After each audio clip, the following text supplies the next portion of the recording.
Sumado a otro aquí completo que hace la doctora Mariela para hacer no solamente el signo de Hohmann, sino también el signo para explorar la compresión de la parte muscular, el signo de Hollow. Vean ustedes, además del signo de Hohmann, hace maniobra de compresión en los gemelos para ver si hay dolor a través de para identificar el signo de Hollow, ¿ya? Entonces, no se olviden, teníamos un paciente con mucha sospecha clínica de trombosis venosa profunda y se hace se identifica el signo de Hohmann y el signo de Hollow. Pero no son los únicos, ¿no? Estos van subiendo a medida que hacemos más maniobras, vamos aumentando la sensibilidad de los signos para acercarnos al diagnóstico, ¿ya? Ahí hay claro dolor con aumento de volumen. Y tenemos el signo de Pratt. El signo de Pratt que tenía el paciente, pero no le sacamos foto, doctores, era la dilatación, y los doctores que están vieron en vivo y en directo, la dilatación de las venas centinelas en la región pretibial, en la pierna afectada, incluso cuando el pie estaba en elevación tenía venas ingurgitadas. Ahora, en cuanto a la sensibilidad, también esta sí tiene una sensibilidad alta, tiene un 85 a un 97% para trombosis venosa profunda, pero este estudio se realizó en personas embarazadas, cabe resaltar, y tenía una especificidad baja, entre un 35 a 45%, lo que indica obviamente que puede haber falsos positivos, ¿ya? Con este signo. Pero como les digo, la sumatoria de todos nos van a aumentar la sensibilidad y la especificidad para confirmar el diagnóstico.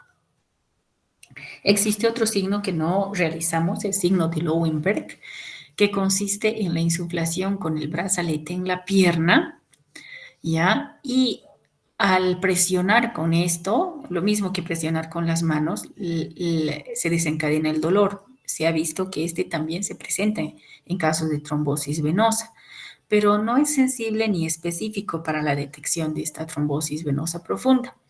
Entonces, la suma, vuelvo a decir, de todos nos va a ayudar al diagnóstico, ¿ya? En cuanto a la patogenia de la enfermedad venosa tromboembólica, siempre la edad va a ser un factor predisponente, la obesidad, la inmovilización. Vean ustedes, si siempre mencionan la presencia de una fractura de cadera que puede darnos el émbolo, ya sea de grasa o por la inmovilización prolongada que el paciente presenta, y las cirugías abdominales en un 15-30%. Es por eso que los médicos traumatólogos en la actualidad emplean anticoagulación profiláctica temprana en estos pacientes que van a tener o van a ser expuestos a estas cirugías. El trauma abdominal es un factor de riesgo, la sepsis o enfermedades intercurrentes severas, el parto puerperio, las neoplasias, uso de estrógenos, vuelvo a repetirles. Y en el libro de Argente menciona la no asociación de diabetes y dislipidemia, que en los criterios actuales está considerado como factor de riesgo, pero muy bajo, como les había mencionado en la tabla.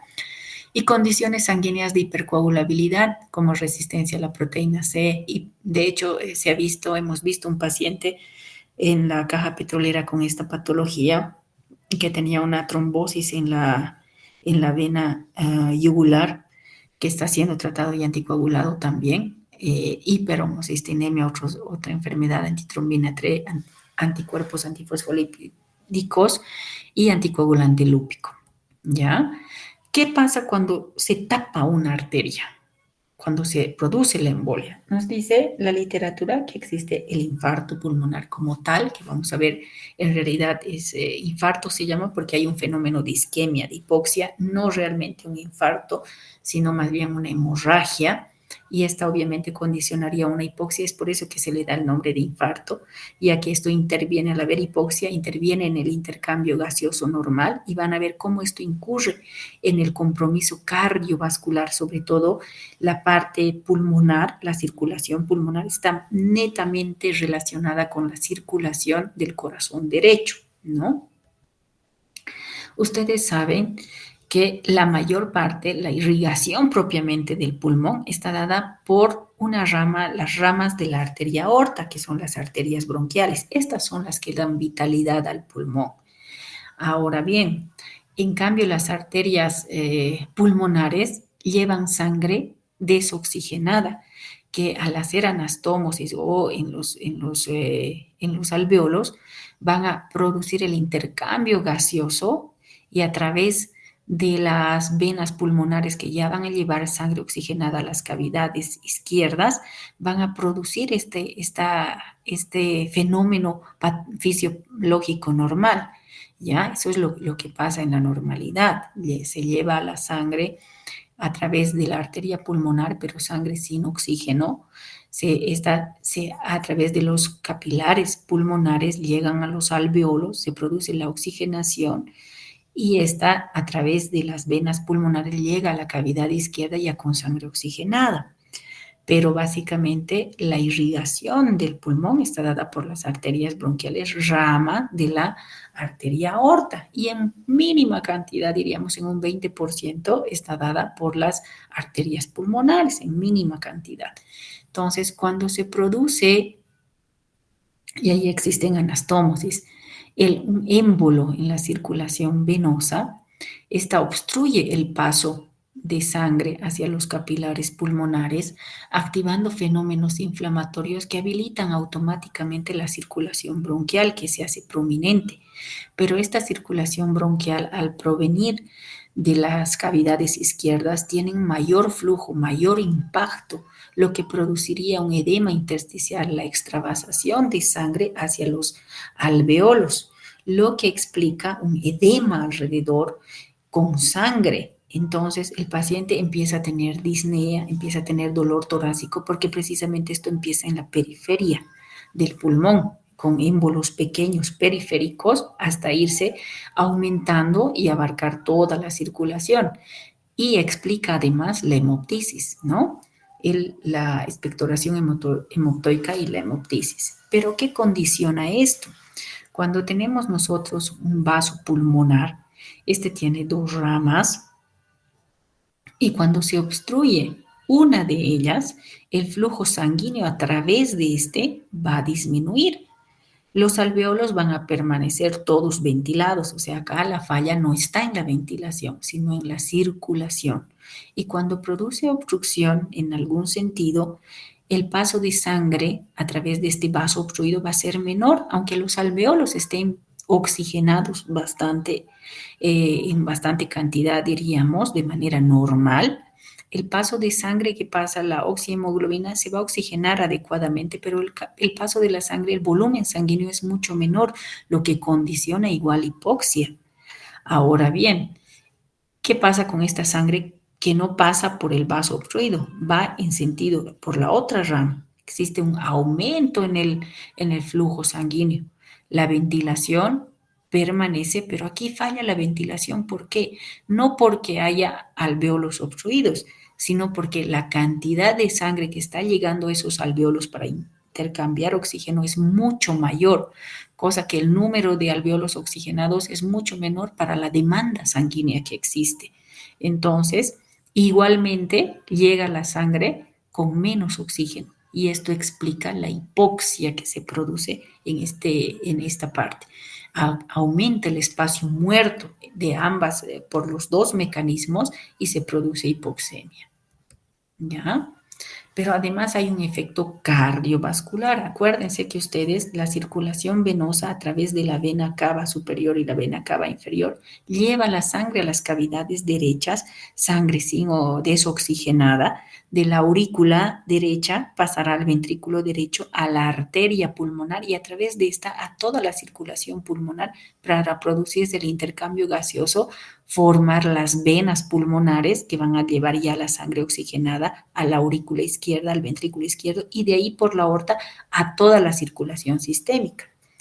Cuando se produce un fenómeno embólico, se produce una obstrucción, un aumento en la presión, un aumento en la resistencia en la arteria pulmonar debido a esta obstrucción. Por consiguiente, el ventrículo izquierdo va a necesitar mayor trabajo en contrapresión porque aumenta así la poscarga. Entonces, este ventrículo, la pared, como sabemos en anatomía del ventrículo derecho, cuenta con menos músculo en comparación con el ventrículo izquierdo. Entonces llega a dilatarse, aumenta su esfuerzo y condiciona una falla cardíaca, una insuficiencia cardíaca. Es decir, la contractilidad de este músculo no es el mismo que del ventrículo izquierdo, condicionando una falla cardíaca derecha. Es por eso que en aquellas tromboembolias masivas se produce una manifestación, va a ser directamente la falla cardíaca, ¿no? Con datos de ingurgitación yugular al principio, pero lo que es peor, como va a existir disminución en la fracción de eyección del ventrículo derecho, la cantidad de sangre que va a intercambiarse y que va a llegar a las cavidades izquierdas va a ser mucho menor, condicionando además no solamente datos de falla cardíaca derecha, sino falla cardíaca izquierda, con hipotensión refractaria, shock cardiogénico llamado shock obstructivo. Entonces el paciente puede llegar, y esta es una de las causas de muerte súbita, con falla cardíaca global, ¿ya? Entonces todo esto condiciona esta entidad tromboembólica pulmonar, ¿ya? Manifestaciones clínicas presentes como la disnea, habíamos visto a qué se debe, el dolor torácico, la tos, y vamos a ver, de acuerdo a la localización del trombo, cuáles van a ser estas manifestaciones. El síncope, debido al shock obstructivo que condiciona, puede haber fiebre por la inflamación que desencadena este fenómeno, interleucinas, citoquinas, que van a producir fiebre. De hecho, una causa de fiebre de origen desconocido es la tromboembolia pulmonar. Hemoptisis, habíamos dicho, por el aumento y la trasvasación de sangre hacia los alveolos pulmonares cuando existe. Va a haber inestabilidad hemodinámica cuando existe una tromboembolia masiva. Y también vamos a tener como adyuvante el factor desencadenante, como lo es la trombosis venosa profunda. Ojo, que pueden existir, como habíamos visto en los hallazgos de autopsia, muchas trombosis venosas profundas silentes, no manifiestas, que van embolizando al pulmón y pueden dar también manifestaciones de tromboembolia pulmonar crónica, ¿no? Ahora bien, en los exámenes o en los estudios siempre nos muestran la disnea, el dolor torácico, como manifestación mayor que se presenta en mayor cantidad, incluso síncope. Pero ustedes ven que estas manifestaciones solas de por sí, como el dolor torácico y la disnea de aparición súbita, también se da en la enfermedad coronaria. Entonces, tenemos que hacer diagnóstico diferencial con la enfermedad coronaria. Descartar ambas nos tienen criterio de emergencia. Son enfermedades o patologías que nos van a condicionar muerte si no identificamos y no tratamos a tiempo.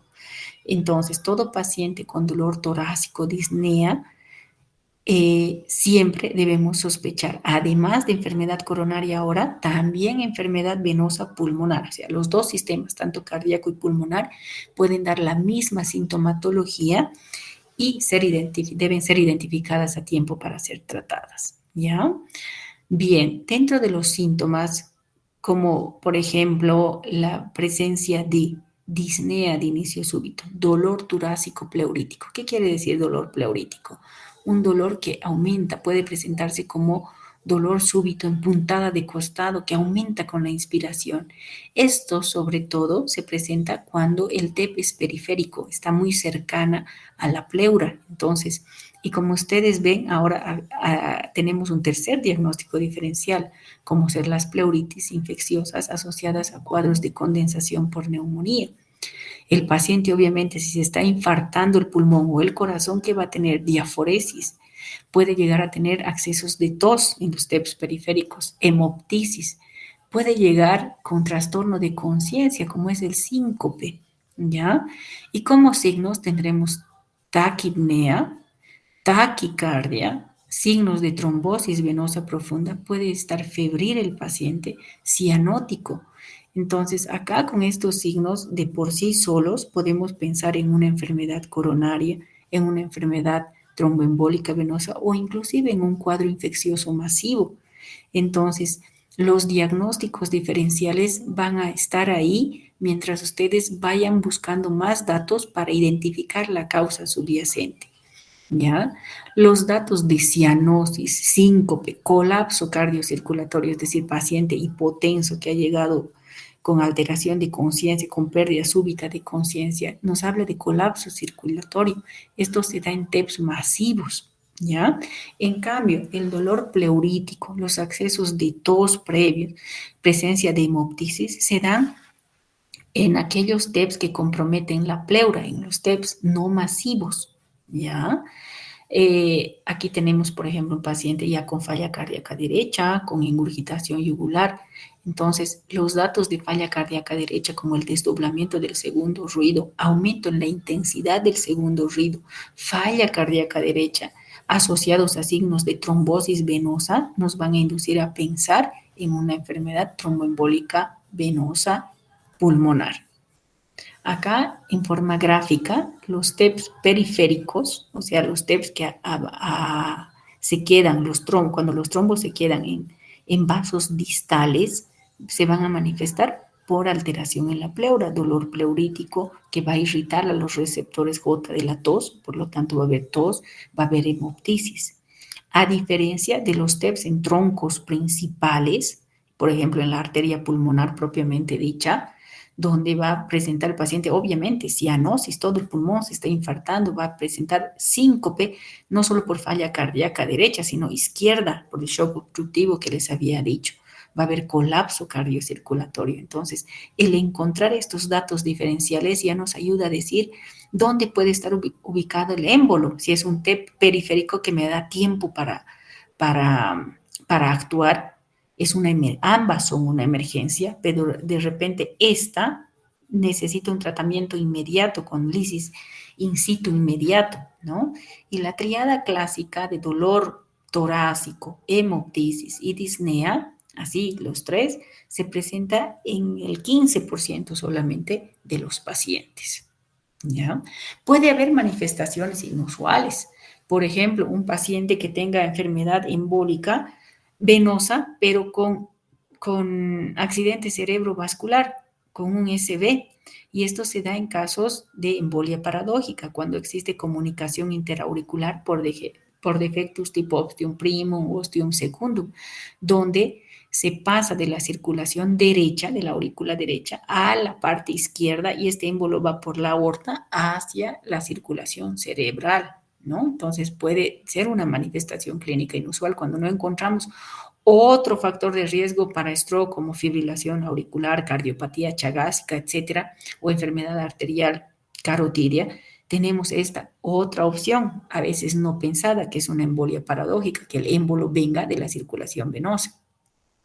Como les decía, por descarte es una causa de fiebre de origen desconocido.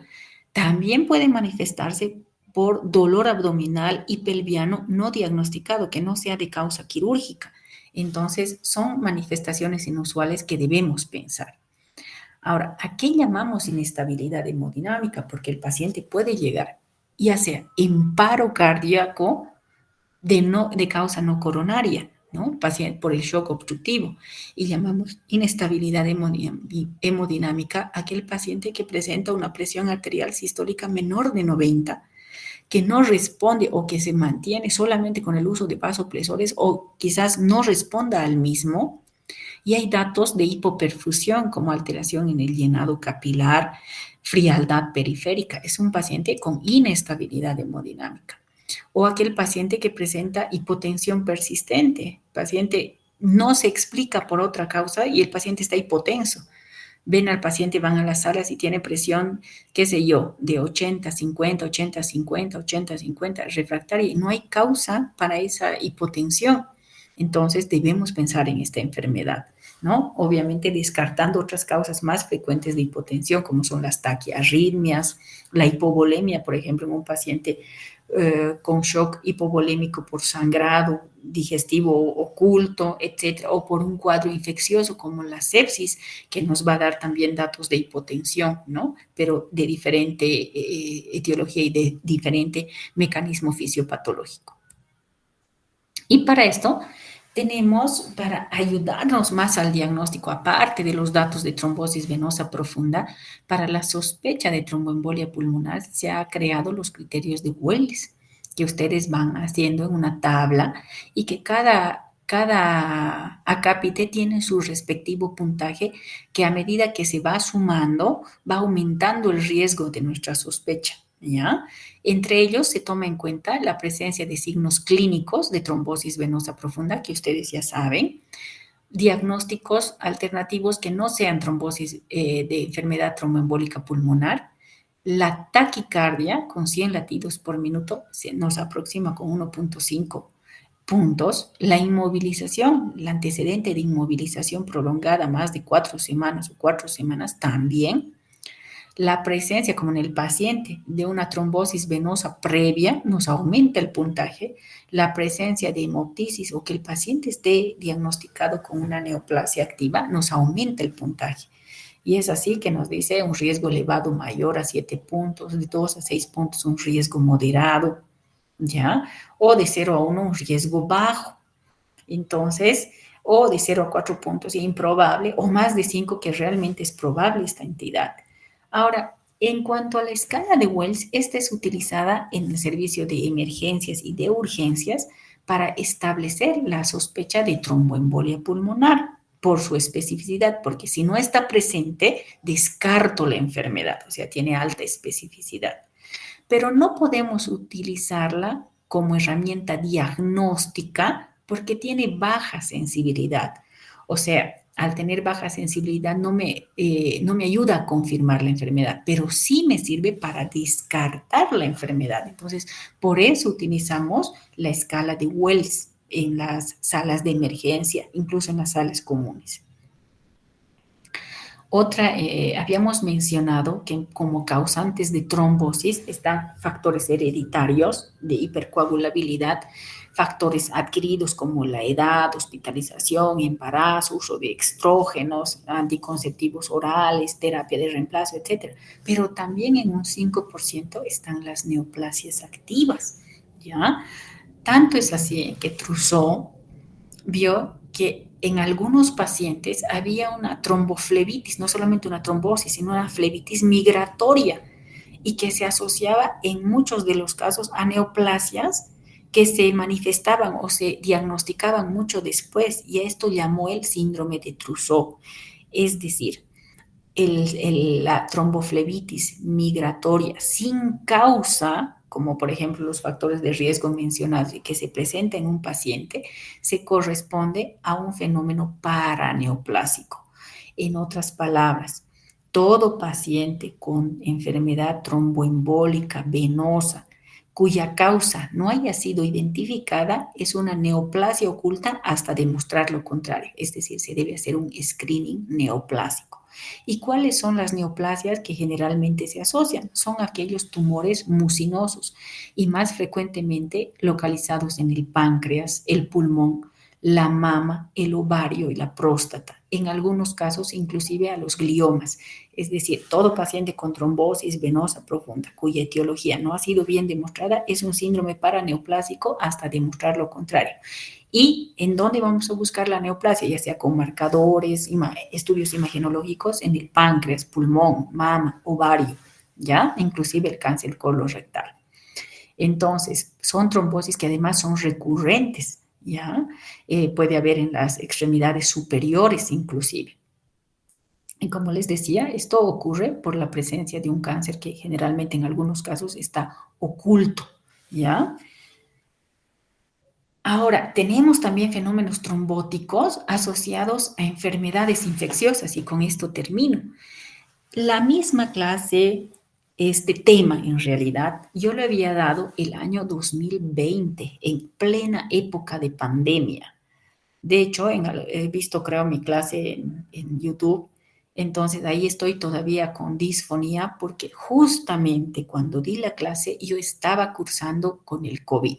Era la primera ola y realmente los médicos internistas y neumólogos hemos sido los médicos que hemos estado en contacto estrecho con este tipo de pacientes donde no conocíamos la etiología, bueno, la etiología sí, no conocíamos el tratamiento y había bastante mortalidad. Muchos médicos en aquel momento, enfermeras y personal de salud falleció y para ellos, en memoria de ellos también el tema y esta mención ya que hemos perdido médicos.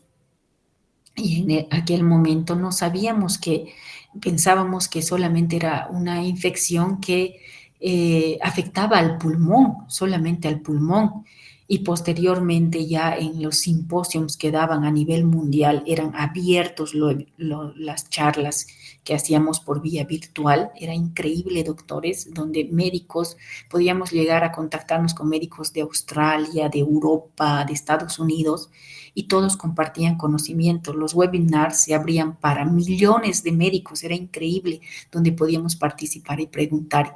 Y ahí ya en algunos estudios que empezaron a hacer de forma rápida para disminuir la mortalidad, se vio que no solamente era un factor infeccioso, sino que el paciente no solamente moría porque había alteración pulmonar infecciosa, sino era una respuesta sistémica, era una respuesta inmunológica que generaba trombos. Es más, muchos de los pacientes no morían por la infección propia del SARS-CoV-2, sino por su consecuencia, que era la trombosis, la tromboembolia pulmonar.